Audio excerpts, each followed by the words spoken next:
Você obviamente já ouviu falar de atos administrativos. Você está preparado para a sua prova? Se você sabe como a IADES ou outras bancas cobram sobre esse tema, fica aí que a gente vai aprender junto.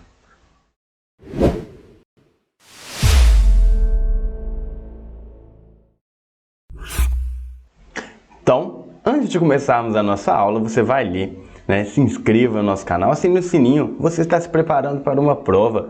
Todo conhecimento é necessário. E aqui no Soma nós trouxemos questões inéditas para você, do jeito que a sua banca cobra. Tivemos este cuidado, tá certo? Hoje nós vamos falar sobre atos administrativos. E o professor, todo mundo já sabe, professor Gabriel Ramos. Vamos começar com uma questão. 1. Ato administrativo é a declaração unilateral do Estado ou de quem o represente que produz efeitos jurídicos imediatos com observância da lei, sob regime jurídico de direito público ou de direito privado e sujeita a controle pelo judiciário. Ora só. Começamos bem leve, por quê? Porque eu e você sabemos que este conceito aqui é o conceito de ato administrativo que quem nos trouxe foi a Maria Zanella de Pietro, também conhecida como somente de Pietro. Mas vamos ver então, ponto a ponto, se esse conceito de Pietro foi abarcado de modo ipsilíteris, ou seja, Ctrl+C, Ctrl+V dos ensinamentos da nossa mestra. Ato administrativo é uma declaração unilateral do Estado. Perfeito, ok? Quando estivermos falando de atos administrativos, a gente tem que entender que a vontade que prevalece naquele momento é a do Estado. Não exige uma concordância do particular. Por isso que, se pegarmos o sentido material dos atos administrativos, um contrato ele não é um ato administrativo. Lembre-se do que eu te disse. Se pegarmos o sentido material, ok? Por quê? Porque, olha só, não é uma manifestação somente da vontade da administração ou do Estado, mas também é uma vontade do Estado com o particular. E, pelo conceito puro, deveria ser uma declaração unilateral. Ok? Ou de quem o represente. O que isso aqui quer dizer? Que o ato administrativo ele poderá ser empregado, poderá ser produzido tanto pelos órgãos da administração direta como pela administração indireta, bem como os concessionários e permissionários, ou seja, aquela pessoa privada que o Estado delegou a execução de determinada atividade, ela poderá sim exercer e emanar um ato administrativo. Vamos ver aqui que produz efeitos jurídicos imediatos. O que é um efeito jurídico imediato? É que cada ato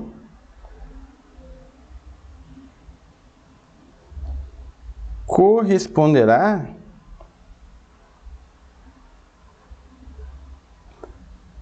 ao previsto em lei. Aquele efeito jurídico ele possui um destinatário determinado. Porque, olha só, quando eu faço uma portaria de remoção, aquela minha portaria ela vai produzir um efeito imediato e com um objeto que é um destinatário, ou seja, você aí da PMDF, você sairá do batalhão de polícia militar de Taguatinga, e irá para o batalhão militar da Asa Sul. Então, o destinatário ele é imediato, bem como o efeito. Perfeito? Sob regime jurídico de direito público ou de direito privado. Olha só, aqui eu já vou te alertar. Temos um erro, ok? Por quê? Porque o ato administrativo ele se sujeita ao regime jurídico de direito público. Não há que se falar em ato administrativo exclusivamente de direito privado. E eu te explico por quê. Uma vez que a administração ela gere a coisa pública, ela precisará usar do seu poder de império, de um caráter coercitivo por vezes, para emanar a sua vontade, ok? Para isso, ela precisará estar sendo regida pelo regime jurídico de direito público. Vale lembrar o que traz um regime jurídico de direito público? Vamos puxar aqui. Prerrogativas,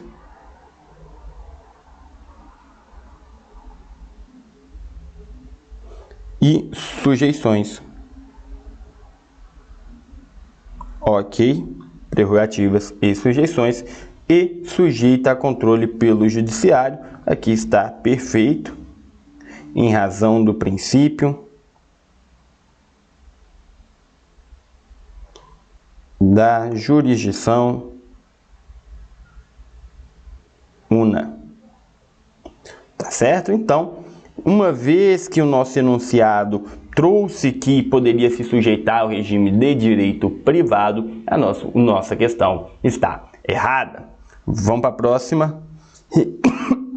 Ricardo estava de férias com sua família com destino a Baku, quando for abordado por um analista tributário da Receita Federal. O agente, após breve conversa, pediu que o Ricardo abrisse a sua mala. Após negativa de Ricardo, o agente afirmou que o ato independia de sua vontade, uma vez que os atos administrativos gozam de A, presunção de legitimidade, B, tipicidade, C, autoexecutoriedade e letra D, a imperatividade. Então, né, esse conceito aqui, nós estamos juntos, né? Um rapaz, ele estava viajando, o agente quis ver a mala dele, ele falou: olha, contra a minha vontade, você não pode fazer isso. E ele falou assim: olha, eu como agente público, meu ato de vistoriar é um ato administrativo.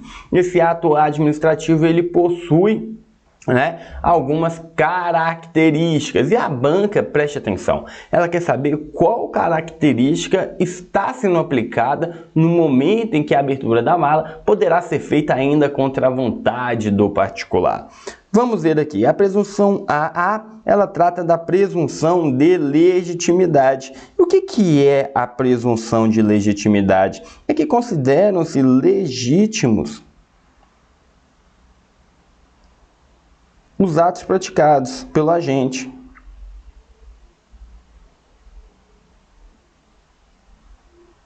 Professor, mas por que temos então essa presunção de legitimidade? Veja bem, o ato ele precisa ser praticado naquele momento. Né? Então deixa a mala aqui e depois nós vamos ver o que fazemos. Não, ele precisa ser praticado naquele momento. Então o ato do agente público ele é considerado válido, ele é considerado legal. E professor, mas como assim? Então o agente pode fazer qualquer coisa? Não, tá? A doutrina e a jurisprudência entende que a presunção de legitimidade ela é relativa. Depois o agente poderá provar, ok, que aquele ato foi ilegítimo. Mas até o particular provar que o ato foi legítimo, esse ato produzirá todos os seus efeitos, ainda que aparente ilegalidade, ainda que a ilegalidade esteja nítida, ele irá executar todos os seus efeitos. Mais uma coisinha que eu quero que você decore sobre a presunção de legitimidade. Ela, por ser relativa, veja bem, nós estamos então supondo que o agente público ele agiu na legalidade, ele tem essa presunção de legitimidade. O que vai acontecer? Caso no direito comum a prova, o ônus da prova é de quem acusa, ok? É de quem acusa. Então, se eu sou o Ministério Público, eu tenho que provar que você é o réu, não você me provar que você não é o réu. Já aqui no direito administrativo, a gente tem a chamada inversão do ônus da prova. Por quê? Porque, nesse caso, eu terei que provar que você está agindo ilegalmente, o agente público. E por quê? Justamente por isso. Porque você está abarcado pela presunção de legitimidade. Tipicidade. A tipicidade ela é bem simples, tá? A tipicidade ela traz o fato de que o ato administrativo estará amparado por lei.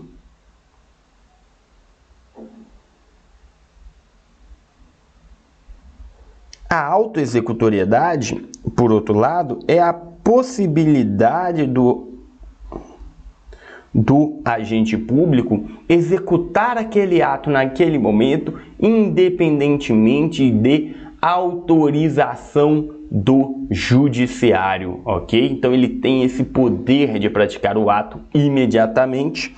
Já na letra D, nós temos a imperatividade, que é justamente a possibilidade do agente da administração impor a sua vontade, ainda que mediante a discordância do particular. Que olha só, beleza, professor, a A e a B eu sei que não tem nada a ver, mas a C e a D se enquadram, né, no caso em tela, porque de fato ele poderia auto-executar este ato, mas de fato ele também tem a imperatividade. Qual eu escolho? Aí você volta no enunciado. O que o enunciado está dizendo? Olha só, o agente afirmou que o ato independia da vontade de sua vontade. Sendo assim, a que melhor se enquadra no pedido da questão é a nossa letra D. Isso aqui é muito comum na IADES, tá? Ela acaba deixando duas respostas possíveis e aí você vai ter que encontrar a que melhor se encaixa no enunciado. Era para ser a 3. Estão presentes em todo e qualquer ato administrativo os atributos: A, imperatividade, E, tipicidade, B, presunção de legitimidade e autoexecutoriedade, C, tipicidade e presunção de legitimidade e D, somente a tipicidade. Vamos lá, vamos começar, né, do começo. A imperatividade.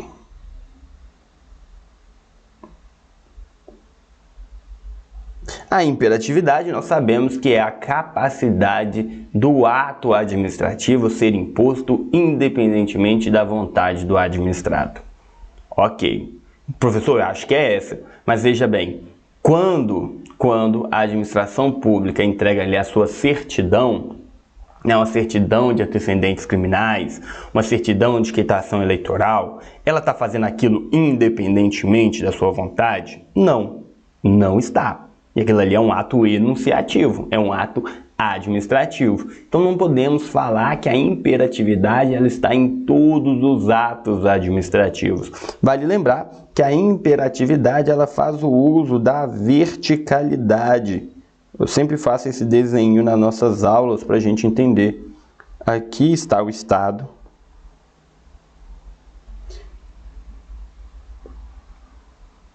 E aqui está você. Ok? Então o Estado ele te olha de cima para baixo, verticalmente, e não horizontalmente. Então sempre que a administração pública estiver atuando de modo horizontal, também não estaremos ali diante da imperatividade. A segunda opção seria a tipicidade. A tipicidade, sim, tá? A tipicidade, sim, estaria em todos os atos. Por quê?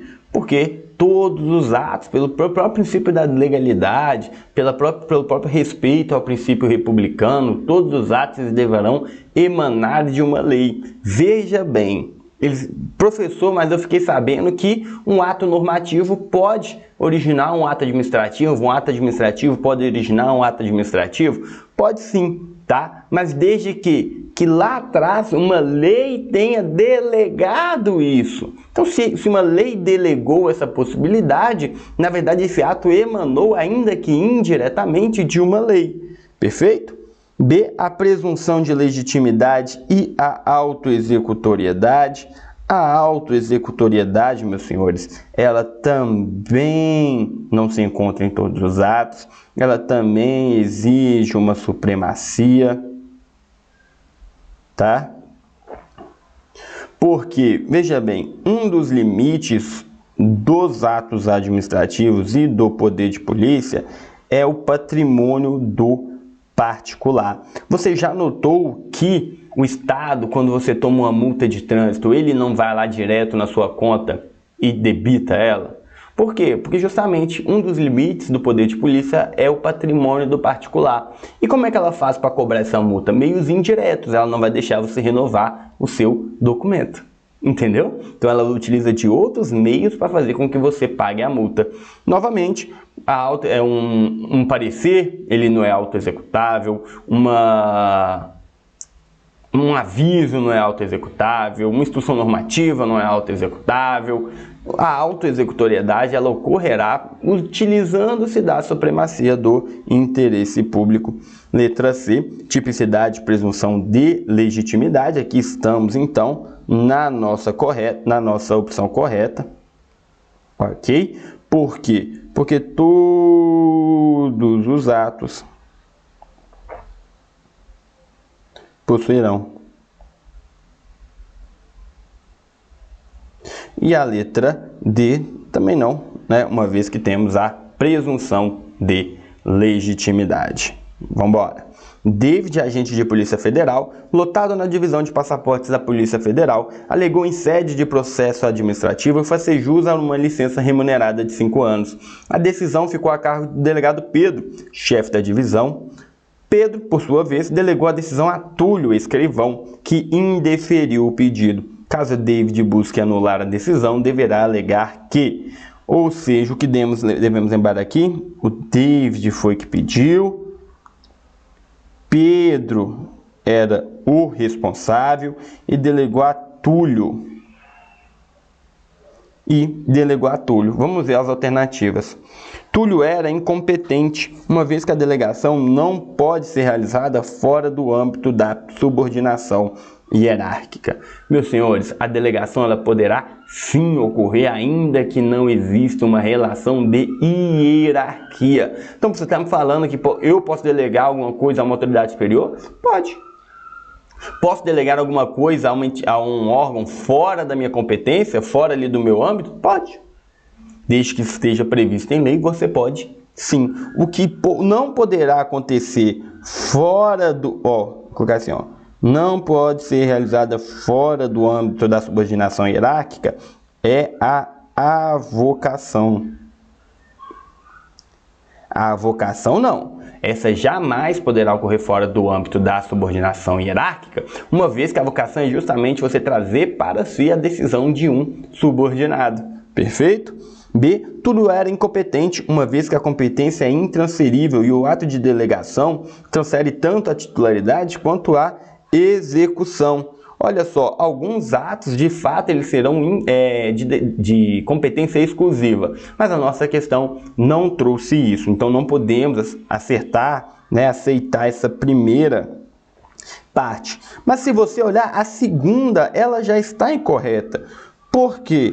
Porque quando nós estivermos falando de delegação, o que será transferido será somente a execução. A titularidade daquele determinado ato, ela permanecerá com o seu original. Perfeito? Vale lembrar também, se você quiser questionar juridicamente, a decisão de um ato delegado, você tem que questionar para aquele que realizou e não para o titular. Perfeito? C. O ato de delegação somente é possível em caso de atos de caráter normativo. Não. Muito pelo contrário, tá? Os atos de caráter normativo, eles sequer são passíveis de delegação. A D. A decisão de recursos administrativos não é passível de delegação. Perfeito.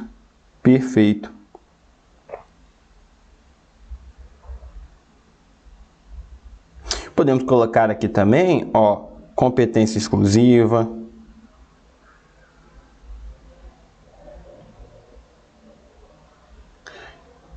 Normativos. Ok? Lembre-se sempre, esses aqui mais outros não poderão ser delegados. Você já viu isso? Eu sei que você já viu isso em nosso PDF. Quanto aos atos normativos, assinale a alternativa incorreta. Então, a questão está pedindo a alternativa incorreta.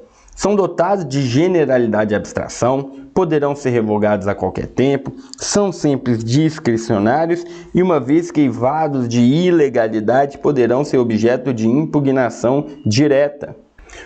Por incrível que pareça, a resposta correta é a letra D. Ok? Por quê? Porque olha só, quando estivermos falando de atos normativos, nós estamos falando de atos somente em sentido formal. Por quê? Porque quando olhamos para os atos normativos, eles têm uma carinha de lei, né? Eles têm uma carinha de lei. Então, em sentido material, eles não são considerados. Por que não são considerados? Olha só, a resposta pode estar até aqui na A, ó.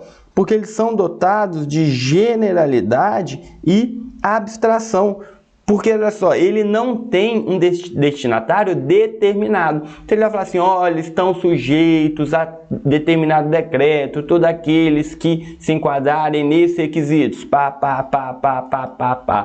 Quem é o destinatário? Todos aqueles que se enquadrarem. Ele não é determinado, não existe, né, uma lista de pessoas. Perfeito?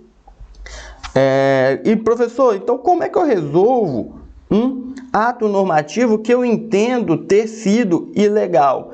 E aí, quem vai poder fazer isso são as pessoas presentes no artigo 103 da Carta Magna, por meio de uma ADI.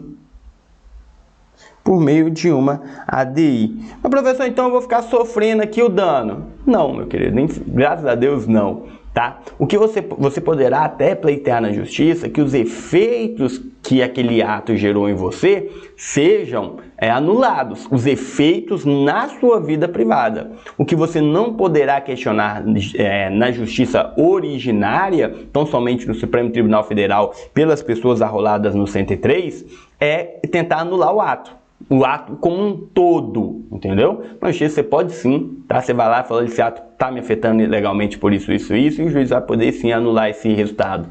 Mais uma coisinha, eles também não podem ser objeto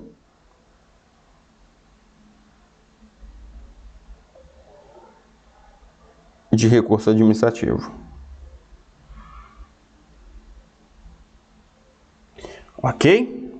Vamos embora.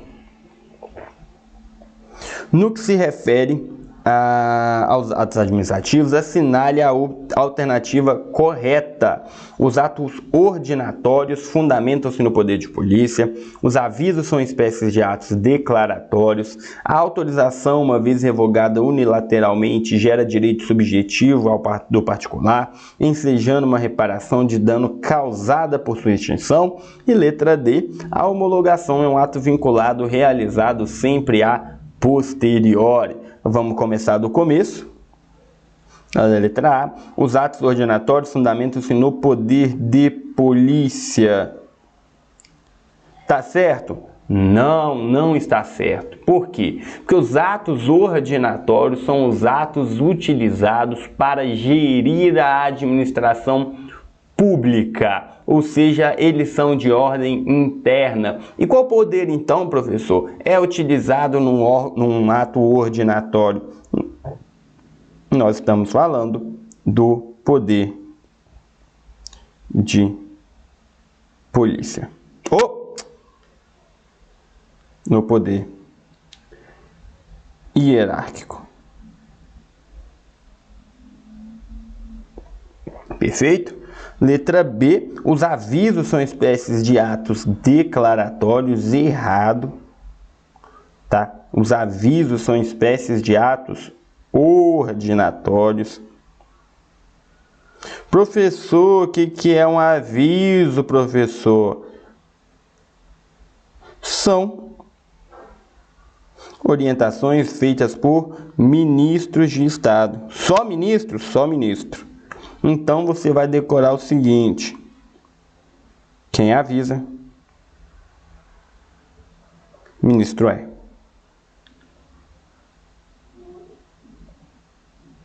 Perfeito? Se a autorização, uma vez revogada unilateralmente, gera direito subjetivo do particular, ensejando a reparação de dano causada por sua extinção. Meu querido, minha querida, meu cheiroso e meu tudo de bom, essa questão também está errada, uma vez que a autorização ela é discricionária. Ela é discricionária. E uma vez que ela é anulada, ela estará sendo feita em direito pela administração pública. Sobrou como resposta correta a letra D. A homologação é um ato vinculado, realizado sempre a posteriori. O que é um sempre a posteriori? Sempre depois do ato.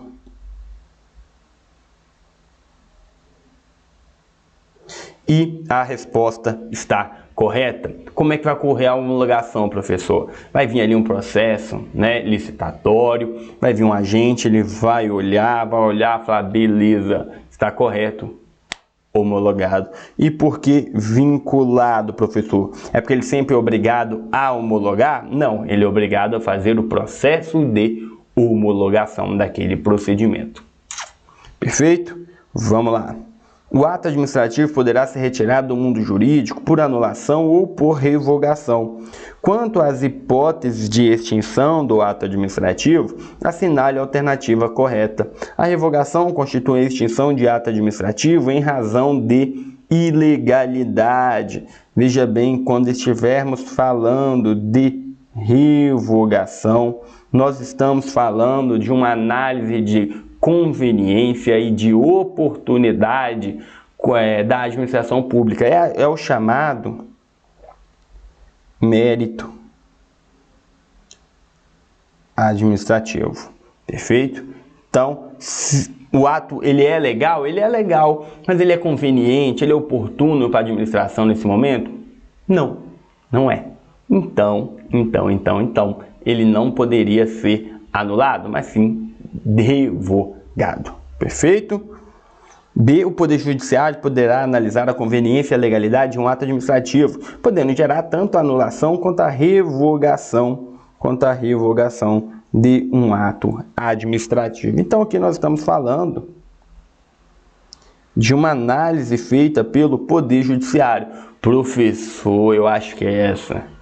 Porque você me falou, professor, eu lembro, lá no conceito de Pietro, que sobre, né, o prisma do judiciário, sobre a análise do judiciário. Mas veja bem a questão, meu querido.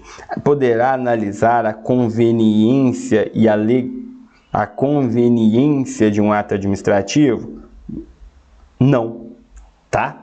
Não. Por quê? Porque ela poderá analisar se foram utilizados princípios jurídicos, se seguir um trâmite da lei, mas não pode o judiciário falar assim, olha, eu acho que o Poder Executivo ele deveria ter agido de forma diferente, é mais conveniente que ele faça desse jeito. Se é conveniente e oportuno, cabe ao Executivo decidir, não ao Judiciário. Ok? A legalidade, sim. A legalidade, obviamente, cabe ao judiciário. Podendo gerar tanto a anulação quanto a revogação, já leve isso aqui, ó.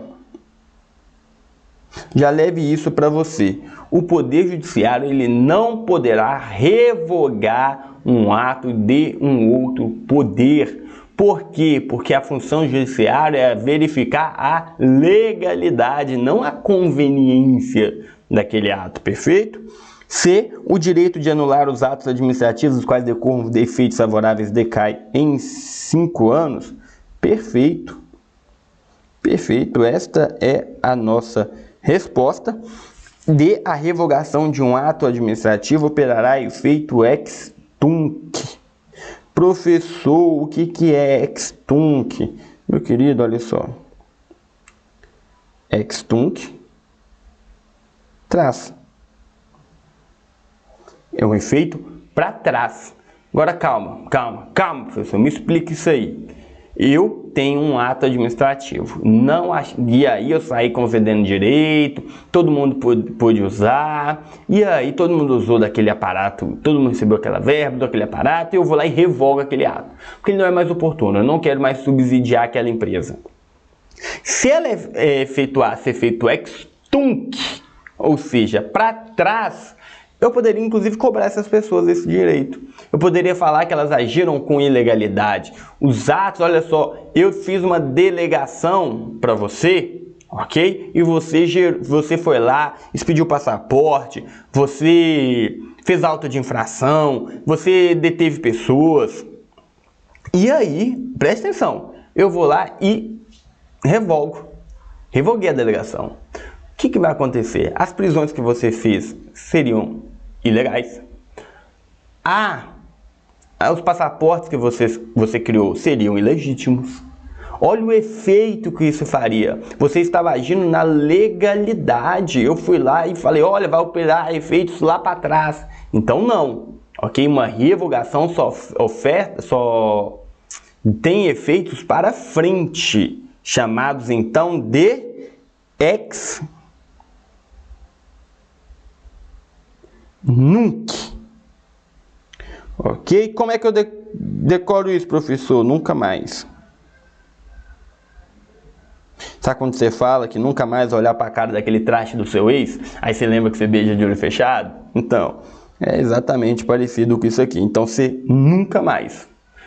Daqui para frente, nunca mais você será competente para isso. Daqui para frente, nunca mais operará. Ah, professor, não entendi a sua didática. Tem outra? Tem a didática chamada Tantando as Ideias, tá? Que eu nunca entendi, eu respeito, mas eu nunca entendi que ela é o seguinte. Meu Deus. Vamos lá. Palma da mão.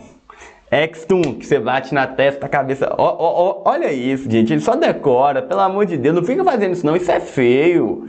Você vai ser policial, vai aprender a bater na testa. Mas vamos lá. Ex-tunc, bateu na testa, tunc, testa, a cabeça foi para trás. O efeito é para trás. Ex-nunc, você bateu na nuca, a cabeça foi para frente. Se você fizer isso na prova, você finge que você não é meu aluno, tá? Não finge que não foi meu aluno, não. Decora, pô. Ex-tunc, máquina do tempo, para trás. Ex-nunc, nunca mais, para frente.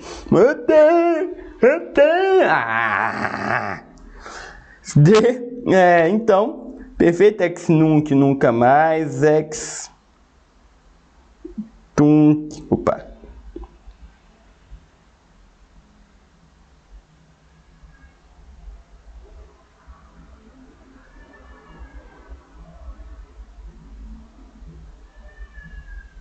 Pronto. Tenho certeza que você não vai ficar se batendo. Pra gente terminar, um ato administrativo poderá, ao mesmo tempo, ser perfeito e inválido. No entanto, ele jamais poderá ser imperfeito e válido. Aqui é legal, Olha só, o que é um ato perfeito? É um ato que seguiu todo o rito.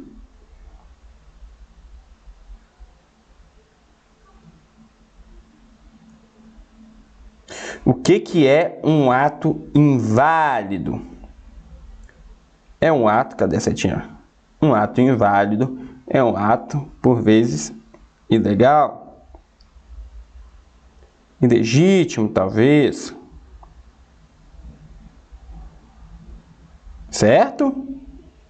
E aí eu te pergunto, eu consigo questionar, né?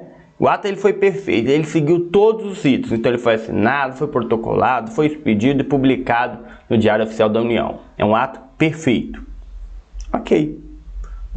Mas ele pode ser inválido, certo? Ele poderá ter ali algum resquício de ilegalidade no seu meio. Se ele tiver ilegalidade, o que vai acontecer com ele? Só para vocês lembrarem. Será anulado. Podemos anular um ato, podemos revogar um ato ilegal? Não, tá bom? Anular defeitos ex-tunc. Vamos lá. No entanto, ele jamais poderá ser imperfeito e válido. Para a gente terminar aqui, passamos do tempo. Porque ele jamais poderá ser imperfeito e válido. Eu consigo averiguar a validade de um ato que sequer terminou? Não. Como é que é? Ele não está nem pronto. Como é que eu vou verificar a legalidade daquele ato? Então, de fato, ele poderá ser perfeito e inválido, mas jamais poderá ser perfeito e imperfeito. E válido, a resposta está correta. Meus senhores e minhas senhoras, meus cheirosos, meus tudo de bom. Acabamos por aqui essa aula rapidinha de atos administrativos. Foi só para a gente lembrar alguns conceitos. Espero você aqui neste projeto novo do Soma, que tem aula de questões inéditas todo santo dia. Grande beijo, um grande abraço e tchau, tchau.